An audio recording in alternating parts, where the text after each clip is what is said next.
Hey, that's a hit, though. That's a hit. You can't lie, that's not a hit. This is Australia. For the man who imagines being strangled by a tarantula while a kangaroo breaks his kneecaps and thinks, yes, please.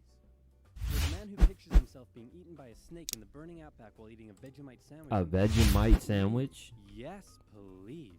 And that man was Governor Arthur Phillip, who landed in eastern Australia in 1788, presumably saw a dingo being eaten by a crocodile, being eaten by a death adder, being eaten by a koala, being eaten by Mel Gibson, and thought to himself, yes, good. Now I know what you're thinking, but oversimplified, the British didn't discover Australia. The Big Viking. Shout out Minnesota Vikings. I'm not sure why you'd think that. But hey, if you love Vikings so much, then why don't you check out today's sponsor? Vikings War of Clans was inspired by the PC strategy. This man got a whole ad in the middle of the video. Like Age of Empires and Civilization. If you, like me, want to relive those memories again with a new experience, then this mobile game is for you. Vikings lets you choose your own playstyle, and what makes its world so addictive is that more than 20 million online players are constantly changing the way it Should I try the game out? fighting over resources, forging new alliances, and competing in live events. Support my channel by downloading Vikings for free, only from my links in I'm the good, sir. box below, and get the special bonus of 200 gold coins. 200 gold coins, you say? Buy! Man, this is great. The market will continue to grow forever. But what if it doesn't? Oh crap, I never thought of that. Sell! And the stock market crashed, which led to economic downturn, which meant banks wouldn't lend anyone any money, which led to more economic downturn, which meant everyone stopped buying stuff, which led to more economic downturn. And hey, what if all the crops in the Great Plains were destroyed in a drought, and then a big dust storm engulfed the area? That's right, more economic downturn. And in an effort to combat the crisis, America began imposing tariffs on foreign imports, which made the economic downturn go global, and the earth got really depressed. But one nation that was hit harder than most by the whole affair, Australia. The problem for Australia was that it relied heavily on its export industries. Am I in history class right now? No one was I'm buying. listening. To I'm make listening. things worse, Australia had introduced its own currency and pegged it onto the gold standard via the British pound. But then the UK started messing with its own peg on the gold Damn, standard, cut and that if this is bitch starting off. to sound confusing, then let me oversimplify it for you. Hey UK, looks like my car's broken down. Want to give me a tow? No problem, friend. I got you. Poor guy. Why he looks so upset? Oh, he just jumped off the cliff. Ed. Come on. More economic downturn. Come on. I need to get that YouTube premium subscription. The point I'm trying to make is things weren't good, and in particular, it was Australia's farmers that were suffering most. After the First World War, Australia had given returning veterans land for farming, but with the current economic crisis, the farmers just weren't making enough money, and many left to go They to were work ad in the block. cities. But for those who remained, things were about to get even worse. I'll look in the Before we ad get block. into that, it's time for some cultural exchange. My national bird is the bald eagle. It's a strong patriotic symbol of America and a deeply valued and protected species. My national bird is the peafowl. It's a beautiful creature whose vivid colors represent India, so we list it as a protected species. My national bird is the emu, and it's a pest. Also bloody delicious. Emus, 6 feet tall, 90 to 120 pounds, and able to run at speeds up to 40 miles per hour, usually return to the coast after their breeding season. But suddenly they found Western Australia full of lush, wet farmland. Oh my, look at all this delicious wheat that just so happens to be growing. Oh, it's here an in large extension I quantities. gotta do. Hey guys, get a load of this. You know, oh my, look at all this delicious wheat that just so happens to be growing here in large quantities.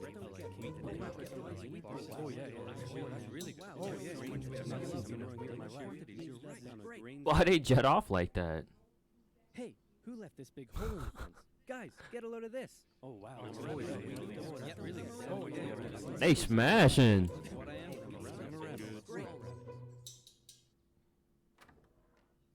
What a lovely morning for sunshine. What? Those damned emus, they have it in for me. They're bullies. They're Why you nothing throw but the bullies. shovel? Calm down, Bruce. They're just animals. It's not personal. Hey, Farmer Bruce, where did you find that hat? The toilet? Get out of here. Yes. 20,000 emus cost the already struggling farmers millions more pounds in lost crops and damages.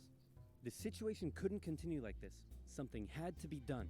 So in 1932, the farmers turned to the government for help. You'd think they'd go to Boy, the you Ministry know of his breath Agriculture, stank. But these farmers said no. This is a job for the military. So they went to George Pierce, the minister. That of nasty defense. ass mustache. That's right. Australia was to go That to mustache war is with the disgusting. emus. But not everyone was happy with the idea. This is barbaric. We can't go slaughtering thousands of our own national bird. Oh, come on, guys. The machine guns will make it quick and painless. Machine guns? You're using machine guns?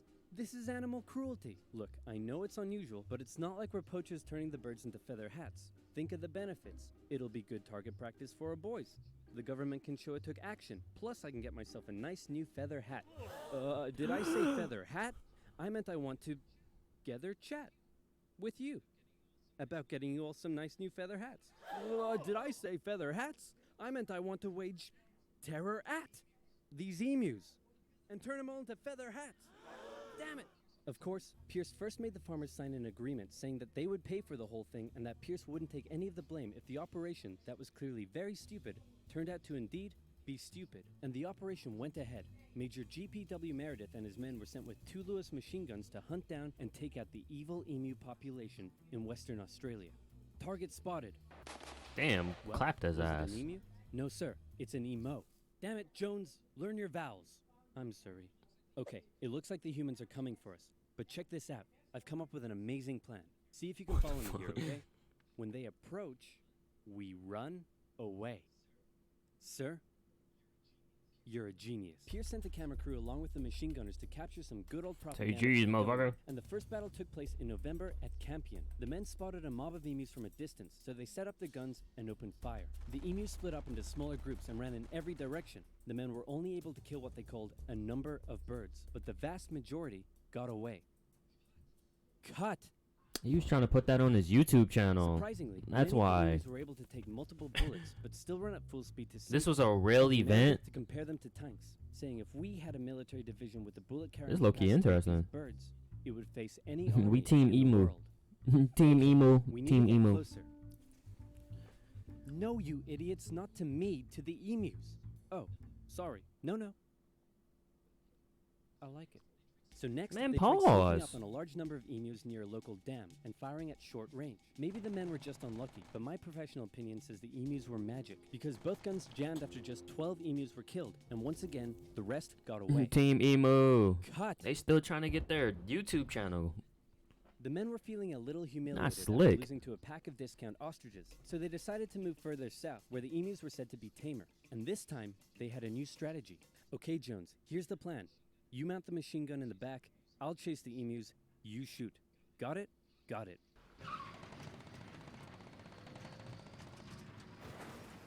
Hey, you got one. You got one. I'm gonna shove that camera up your... The operation was a fiasco, and the press had a field day. In Parliament, Pierce was lambasted, and an opposition party member suggested that medals should be handed out to the emus, who had won every Yeah, round. Team Pierce, emo. feeling Team quite emo. humiliated, called the operation off. But 4 days later, the farmers approached again and said, "Hey man, the emus are still eating all our crops. Can you send the army back out here?" And Pierce was like, "Yeah, okay." So the operation was back on for round 2. And this time Meredith and his men had learned the emus' guerrilla tactics and were much more successful, with reports suggesting the men were cutting down 300 emus every week. I hope you boys are getting great footage of this. What on earth are you filming? Despite the success, the media had lost interest in the whole thing. But with 1,000 emus killed, Pierce finally ended the operation and returned to Parliament declaring victory for the humans. So there were 20,000 emus out there destroying crops, and you've killed 1,000. Meaning there's still 19,000 emus out there. Yep. And in addition, you've burned through 10,000 rounds of ammunition. Meaning you wasted 10 rounds per confirmed kill. That's right. Yeah, I'm gonna go ahead and call this home for the emus. At least I got a feather hat. What? So in the end, the emus won the Great Emu War of 1932, and the emus continued to wreak That was havoc on the farmers for 1932? years to come. The government introduced a bounty system, which saw some success. But for a moment, let's take some time to remember the brave men who said goodbye to their families and risked their lives to take on the great, evil emu population in Western Australia.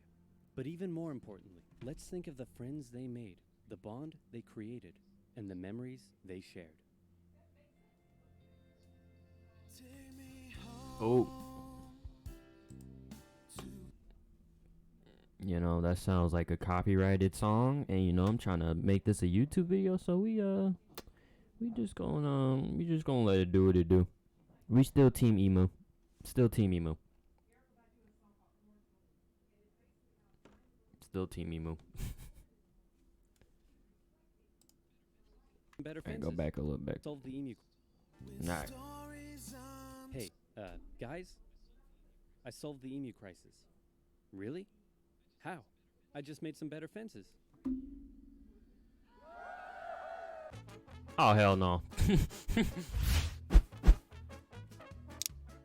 Buy his merch? I'm not buying your merch, sir. Hey, that was a good video. I'll give you a little like, though. Give you a little like. The Great Emu War. First of all, you should read the fine print before you sign. Heck, I'm appalled that you niggas can't read. Don't you see all the ghostwriters in hit? You so